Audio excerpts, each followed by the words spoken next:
Halo, salam sejahtera bagi kita semua. Perkenalkan, nama saya Johan Irpanda, mahasiswa MBA Batch 12 tahun 2022, Universitas Katolik Atmajaya, Jakarta. NIM 2022 001 00006. Berikut ini adalah video saya untuk tugas ujian akhir semester ganjil mata kuliah Ekonomi Bisnis oleh Ibu Rosdiana Sijabat, PhD. Selamat menyaksikan. Latar belakang masalah. Pandemi COVID-19 telah meninggalkan luka yang mendalam bagi perekonomian global. Perpaduan kebijakan fiskal dan moneter di berbagai negara belum membuat perekonomian global pulih. Krisis global lainnya muncul bahkan sebelum pulih akibat pandemi COVID-19.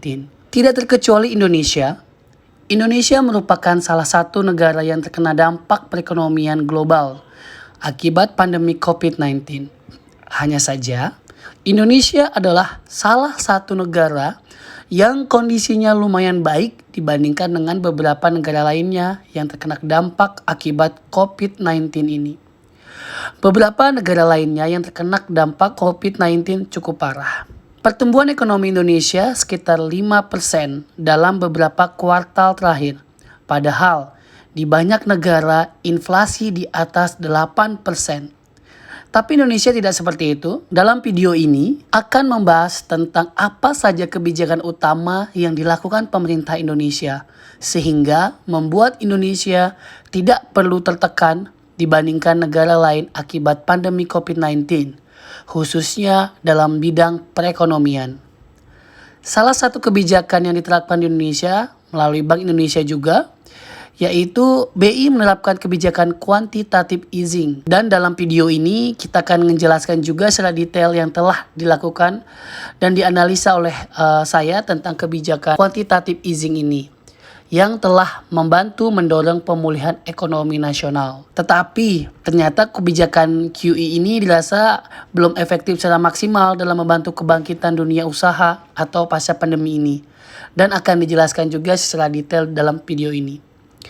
Dan terakhir, dalam video ini juga akan menjelaskan tentang apa saja faktor-faktor yang dapat mempengaruhi cepat atau lambatnya perekonomian suatu negara. Landasan teori. Perekonomian nasional suatu negara dapat diukur menggunakan GDP atau Gross Domestic Product atau dapat digambarkan menggunakan persamaan berikut. GDP sama dengan konsumsi ditambah investasi ditambah belanja pemerintah ditambah net export.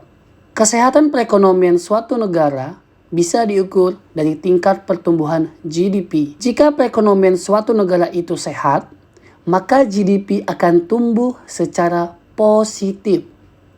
Jika perekonomian dalam kondisi buruk, maka pertumbuhan akan menurun atau menjadi negatif. Untuk menjaga kinerja perekonomian tetap sehat, diperlukan kebijakan fiskal dan kebijakan moneter. Kebijakan fiskal adalah kebijakan belanja dan pendapatan pemerintah, di mana pemerintah akan mengatur tingkat belanja dan pajak dalam suatu negara.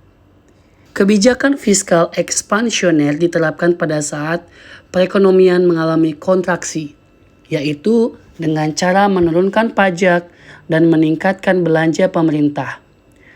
Ini akan menstimulasi perekonomian dan meningkatkan aktivitas perekonomian. Lalu ada juga kebijakan fiskal kontraksioner, yaitu diterapkan pada saat pemerintah menghadapi situasi tingginya inflasi dengan cara meningkatkan pajak. Sementara itu, kebijakan moneter ada 3 mekanisme. Yang pertama, penetapan tingkat suku bunga, yaitu dengan cara menetapkan tingkat suku bunga bagi lembaga keuangan oleh bank sentral. Yang kedua, open market operation, di mana pemerintah akan membeli atau menjual surat berharga di pasar keuangan. Dan yang ketiga adalah reserve requirement, yaitu jumlah dana yang wajib disetorkan lembaga keuangan ke bank sentral atau di Indonesia disebut giro wajib minimum. Kebijakan moneter ketat diterapkan untuk mengerem pertumbuhan ekonomi dan inflasi dengan cara meningkatkan tingkat suku bunga atau mengurangi jumlah uang yang beredar. Kebijakan moneter longgar diterapkan untuk meningkatkan perekonomian dengan cara menurunkan tingkat suku bunga atau meningkatkan jumlah uang yang beredar. The Fed atau Bank Sentral Amerika pernah menjalankan kebijakan quantitative easing atau meningkatkan jumlah uang dan beredar untuk mendorong pertumbuhan ekonomi. Quantitative easing diperlukan untuk memulihkan perekonomian yang mengalami penurunan dengan cara meningkatkan jumlah uang yang beredar. Namun, bukan dengan cara yang mencetak uang baru, melainkan dengan cara bank sentral membeli aset finansial atau surat berharga dari investor. Sehingga nanti investor akan mendapatkan uang dari penjualan tersebut sehingga jumlah uang yang ada dalam perekonomian akan bertambah. Hal ini bertujuan agar para investor bisa melepaskan aset-aset yang rendah risiko seperti obligasi pemerintah dan mengalihkannya pada investasi yang lebih berisiko seperti saham, dan juga untuk menstimulasi lembaga keuangan untuk memberikan pinjaman pada pelaku ekonomi.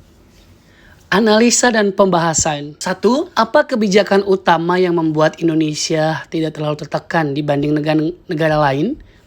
Misalnya, pertumbuhan ekonomi Indonesia sekitar 5% dalam beberapa kuartal terakhir. Padahal di beberapa negara inflasi di atas 8%, tapi Indonesia tidak seperti itu.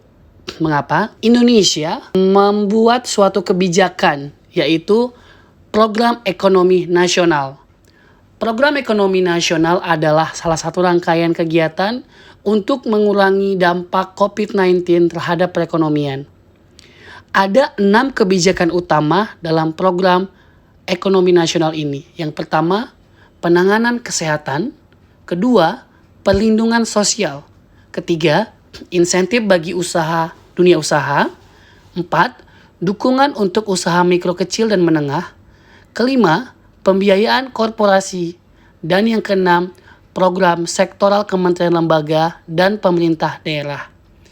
Pada tahun 2020, pemerintah menganggarkan dana sebesar 695,2 triliun dan telah terrealisasi sebesar 575,85 triliun atau 85,82% dari target.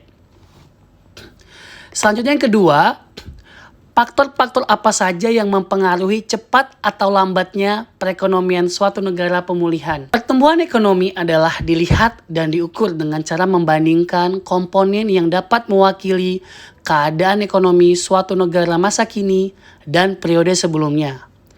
Komponen yang digunakan untuk mengukur pertumbuhan ekonomi adalah GDP atau Gross Domestic Product. Nah, faktor-faktor yang mempengaruhi pertumbuhan ekonomi yaitu 1. Sumber daya alam, 2. Sumber daya manusia, 3. Akumulasi modal, 4.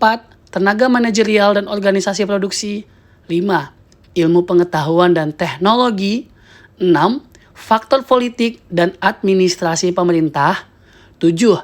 Aspek sosial dan budaya. 3.